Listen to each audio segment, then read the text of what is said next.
Hello, my book friends. I'm here today with quite possibly one of my favorite reads of the year. Today, I'm here to talk about Piranesi by Susanna Clark. Piranesi is an ontological mystery novel. Now, ontological is a $45 word, but it's also one of my favorite genres of storytelling. An ontological mystery is normally a story where a character finds themselves in a strange place and they don't know how they got there and they don't know how to get out. Movie examples of this would be like Circle or Cube or Exam or other single word named movies. Groundhog Day even, I suppose, is kind of an ontological mystery since he doesn't really know how this all began. For books, this is a book channel. The Maze Runner is very much that. Under the Dome by Stephen King. Anyway, you can go about telling an ontological mystery story in like a billion ways, and Piranesi puts us in a world of infinite rooms, of hallways that stretch as far as the eye can see, with the floors below laid waste to by the currents and tides of water, and the rooms above filled with clouds, with the main livable floor being filled with these marbled statues and infinite halls that crawl forever beyond exploration. We follow our main protagonist, Piranesi, as he writes in his little journal in the form of journal entries. Oh ho ho! Yet another epistolary tale for me? Maybe I have a type. He talks about the great halls of the house and refers to this world with great reverence. And the world is also completely alien to anything that we could connect to here on Earth. It reminds me of the very unsettling backdoors kind of thing that grew on 4chan a long time ago and has since always been haunting my dreams. That's all I can really tell you. It being an ontological mystery, this story is incredibly hard not to spoil. I can't even give you more specific genres beyond what I've already told you, or any story arcs that it might have, because this book relies on so much of the intrigue of the reader and wonder for exploring and learning about this world, when in the next journal entry, something comes crashing into this universe that you didn't initially expect or didn't fit in the framework that you've already built for what the house is. You kind of just have to roll with it, but it does stagger you a bit and kind of shatters and rattles that framework that you've built. And I love it for that, and I don't want to take that away from you as you read this for the first time. All I can say is that when you start reading and you hit a point where you're like, man, this is really cool, but is this all that this is going to be? It seems like there's a lot of book left, and think about putting it down. Just read a bit longer. I promise you, something will happen that will kind of change the framework of what you're rolling with in this story. These hooks happened a couple of times to me throughout the book where I get to a point and I'm like, man, I really wish something else happened now, because I can't imagine that for the next 150 pages, this is all we're gonna get. And then boom, a few pages later, something does come up and it completely shifts your point of view on what's happening. And I feel so rewarded for sticking through the book because of that. And I don't even feel like saying sticking through gives it a lot of justice, because the writing is so well done that it didn't feel like a slog. It's not like that meme of, oh, you know, books 5 through 46 are garbage, but book 47, that's where the hills sing. Clark does a really good job at holding on to your attention, and just as it's about to slip away from the story, boom, she hits you with another knockout punch, and you just gotta keep reading to figure out what's going on. And the book is still shorter than most. It's only about 74,000 words, so you can breeze right through this boy. What can I talk about that's not spoilery? What? I think Clark's grasp of craft here is prominent. Her control of point of view is a really important aspect of the story that keeps you going. Your knowledge is Piranesi's knowledge. As he learns more of the house, you learn more of the house in so many ways that I can't even explain here. There is a way in which you need to be in the mindset of Piranesi as you're reading this book to truly understand things. I mean, when you're in a world with only halls as far as the eye can see, normal journal entry dates aren't really gonna make sense. Writing 2016 doesn't matter to you. But writing the 4th day of the 4th month of the year that the albatross flew into the Western Halls, it's all about relativity to the view that you have. And in this setting, those events that mark years are all that you could have. It's very Plato's cave in that way of, this is all you can know, so this is all that you're gonna be able to kind of wrap your brain around to have things to compare to. It does a very good job at representing that loss of meaning that we see in Plato's Plato's cave when you kind of remove all of the things that we expect to see on Earth. But it's something that you certainly have to lean into. Otherwise, you might not be able to have fun with this book. And, you know, I mean, I'm a reader who just is willing to lean into a lot of things. I think my tension on the suspension of disbelief is probably a lot more than many readers, unless it's on a very specific few things that will quickly bother me if they get it wrong, or if it's completely outrageous in ways that kind of impact the story. Like, you know, if you're on Earth and you start doing some sciencey, physicsy things, and those things are leading to plot points, but those sciencey, physicsy things aren't at all what we expect them to be, that's gonna bother me a lot. That's gonna kind of take me out of a story. I'm looking at you, Gravity. And I think that's all I can really say without spoiling anything in this book. And so this is probably the one time that I truly do beg you, if you want to continue watching this video, pause it, go read the book, come back. This is the point where I'm going to ruin it for you if you haven't read it. Before you head off on that amazing journey, final spoiler-free review number for all of you funny kids out there. I give this book the number of statues in the house out of the number of halls that exist in the house. That's probably an improper fraction. Well. So if you haven't read this book, get out of here. But if you found this spoiler-free section interesting and you are going to end up checking out this book, well, why don't you hit that little subscribe button if you haven't yet? And then you have an immediate tether to come back here, find your way back to this video, mark the halls with chalk as you go, and you'll be able to check out my spoilery thoughts when you've completed your journey. Okay, let's talk about this book in earnest now. Welcome. This book is an amazing exploration into mental illness in the way that I interpreted it. I'm certain that this book can be interpreted in many different ways. Oh, the door's closed. There's a cat in here. What? Hello, everyone. This is Peach. She's interrupted my recording. I thought I cleared the room of any sleeper cell agents ready to attack, but clearly I was wrong. Well, off you go now. Wave bye-bye.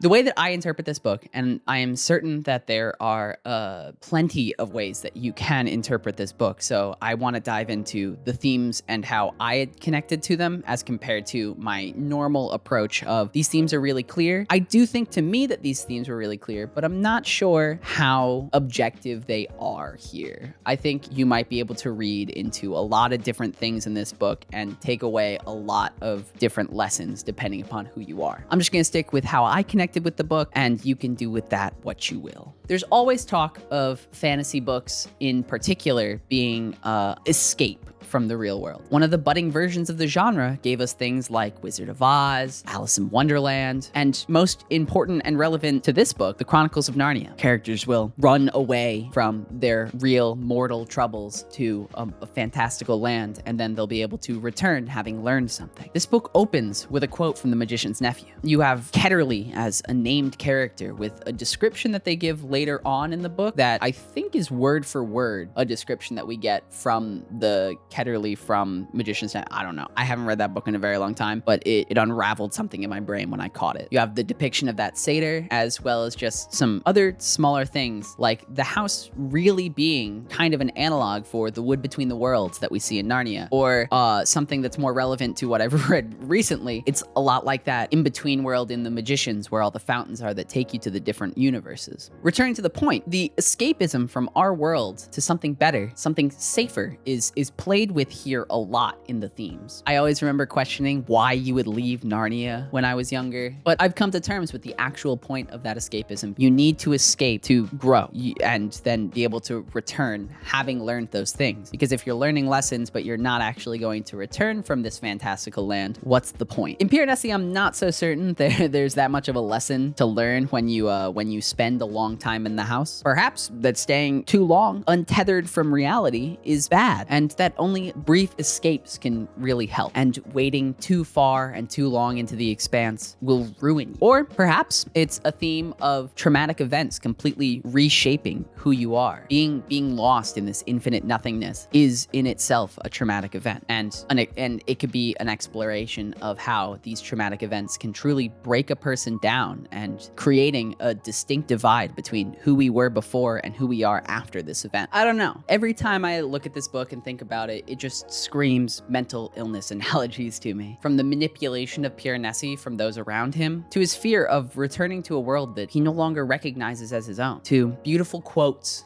Like, perhaps even people you like and admire immensely can make you see the world in ways you would rather not. I love the slow crawl that Piranesi has back to reality and how it creeps in at the edges throughout the book. Mentions of gifts from the house, like the sneakers or the multivitamins. When I was reading, I was fully in this world and thought that perhaps this world was truly separate from Earth and that it was just kind of mystically winking these things into existence. In a way, I had bought into the religion that Piranesi has, this reverence for the house. And that calls back to Clark's amazing control of the point of view and only really letting in the hints that we need to kind of burrow into our brains to go, wait a minute, things aren't quite what we think they are here. We get a few other hints early on that Piranesi doesn't quite catch, like his book starting with actual dates like 2014 or whatever date that was. I didn't write it in my notes because I'm a dumb. But those hints are swept away as we follow Piranesi through the halls, similar to him losing his own memories as the longer he stayed in the halls. Those ideas of dated journals are kind of there, but they're so early on, and there's when we're still so untrusting of the house that when we don't see much else come up as we go until a bit later, they too disappear. But when Piranesi's world starts to crumble around him and he learns more and more of what's actually going on, those things grow into beasts of doubt in your own mind, scratching at the walls. And this rightful paranoia against Ketterly starts to boil up, and his lies that he spun for this world start to not make too much sense. And it's certainly not missed on me, this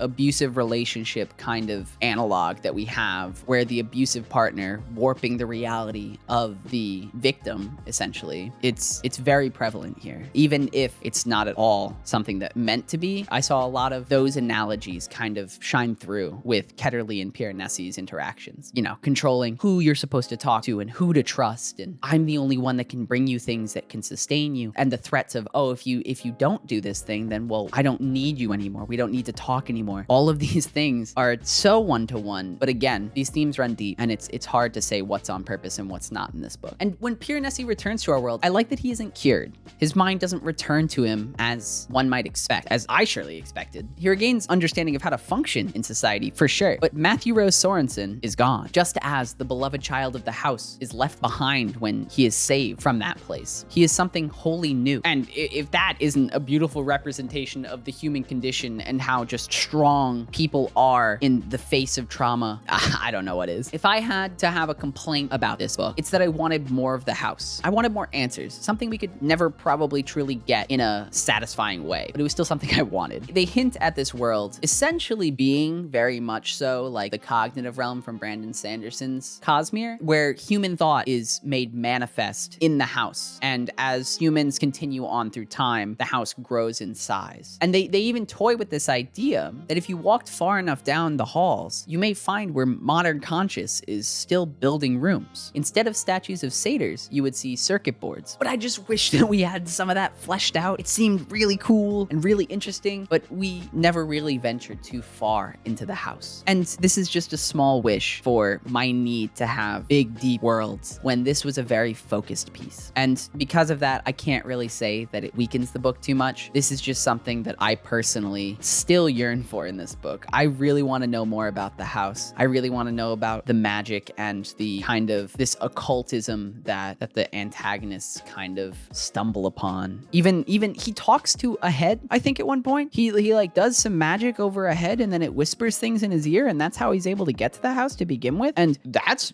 completely brushed over as if that's normal. So I don't know. This book deserves all of the praise it's been getting. The beautiful writing, the descriptions of such mesmerizing architecture as you walk through the halls of the house, the wondrous mystery it unravels as you follow Piranesi, and the themes that I'm sure are so left up to interpretation they won't ever come down. But truly, I loved it. And like Piranesi, I don't think I'm ever going to forget my time in the house. Thank you so much for checking out this video. If you liked anything I had to say, go ahead and hit that like button. And if you haven't yet, that subscribe button, why don't you? I'll catch you in the next video. And until then, stay lit.